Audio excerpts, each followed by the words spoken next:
Joint venture property development agreements, they become a risk to unsuspecting buyers where a buyer, for instance, gets satisfied with knowing that this property, the title to that property is legit. Okay. They provide you with letter of allocation, right of occupancy, or CofO. You verify, yes, this allocation letter is attached to this property and it is legit, it is genuine, and you go ahead and pay without studying to know the details of the relationship between the developer and the landowner. Okay. You fail to find out whether the developer has right to sell. If he has right to sell, how many units is he entitled to sell? Can he sell before completion? You fail to find out whether, if the developer is only meant to manage, recoup his investment and hand over. Imagine buying a fully completed property, only to discover that the developer who sold to you had the right to sell.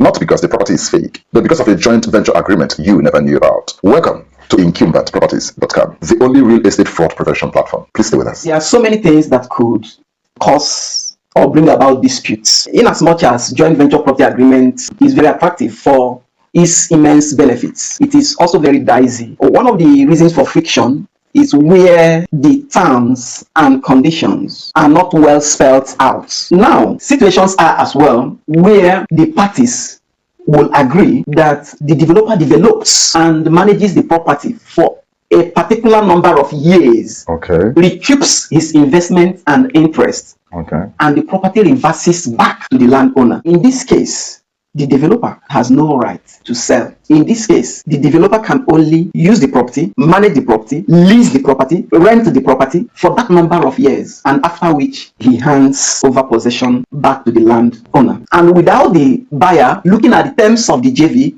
and buys any part of the property from the developer.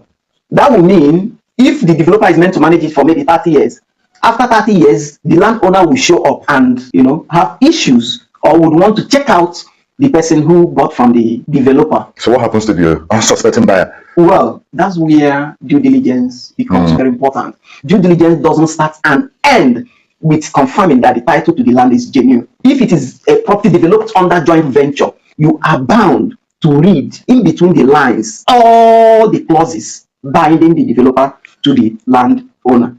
So it becomes important that you look at the details of the JV agreement before depositing your #1 with any developer. That's why I have actually taken my time to put together 7 steps to acquiring a clean property title, a practical checklist. Over 20 years of experience is encapsulated in those actionable 7 steps. When you grab a copy and you begin to bargain with any real estate developer, they will be careful with you because you'll be speaking from the point of knowledge.